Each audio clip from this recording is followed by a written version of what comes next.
Good afternoon mga kamarites. So nakikita niyo ba yung nakikita ko? Hindi po ito ay sinarguilas. Ito ay purple, ano ba tong tag nila?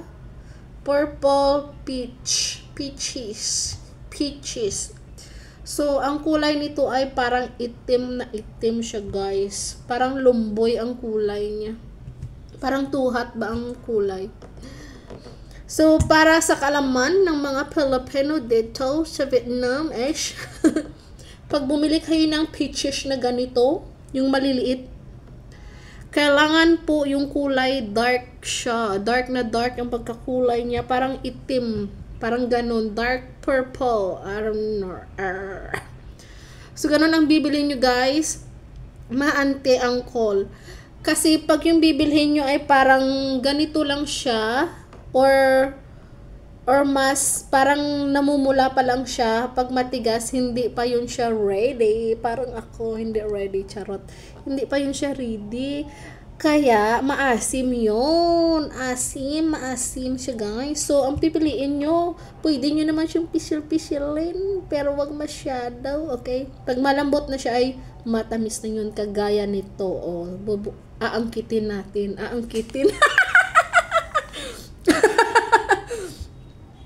Naglalaway na ako mga langga. So, ayan, aangkitin natin, ha?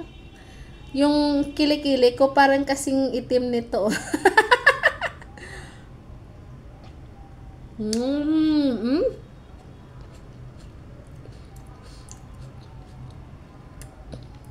So, sa loob niya, ang lasa nito ng Vietnamese peaches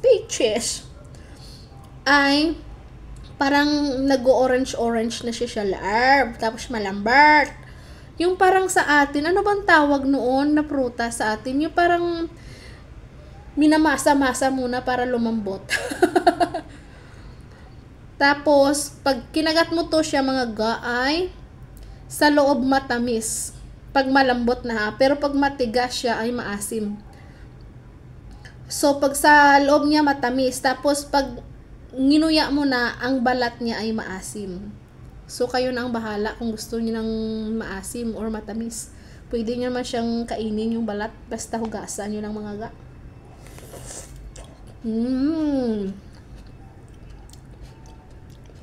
Ang puti ng mukha ko sa camera yan, front camera kasing ginagamit ko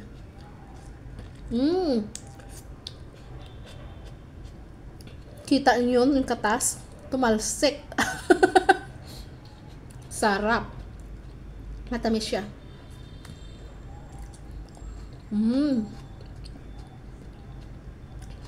Yung laman niya ga ay matamis. Pero yung buto niya, yung maasim. Siguro pwede naman tong balatan. Depende lang sa kumakain. Yung parang nakalimutan ko ng tawag to sa amin. Basta, pinipisil-pisil muna siya bago isubo.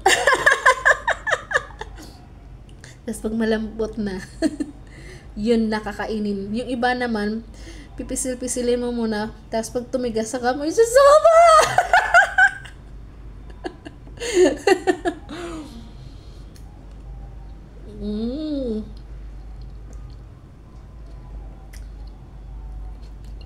Sarap.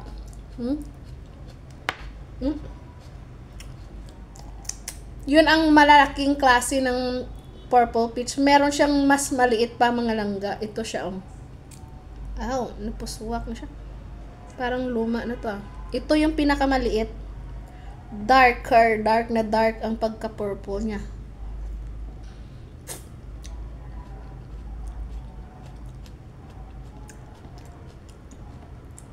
May matamis din ito mga langga. Kaso yung una kong kinain yung malaki is matamis. Kaya ito, siya ngayon ay hindi na gaano katamis.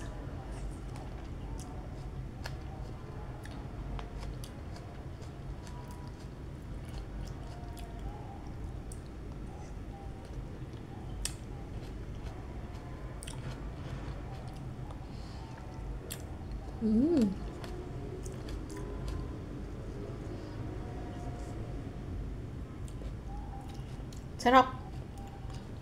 So, isa pa. Kasi titirahan ko si Ayana. Tsaka si Collie Poops. So, minsan bago natin isubo, kailangan muna natin i-check kasi may tao. Ayan. Uso nito ngayon dito, guys. Season nito ngayon ng pang.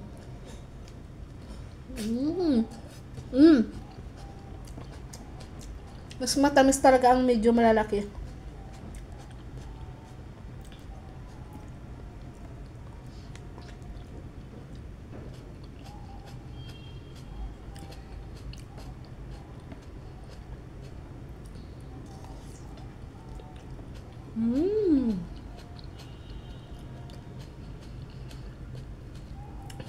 Yummy.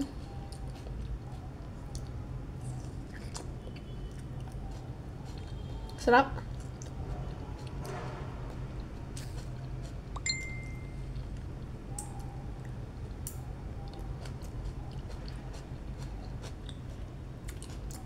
So, ayun lang mga ga. Goodbye and good night.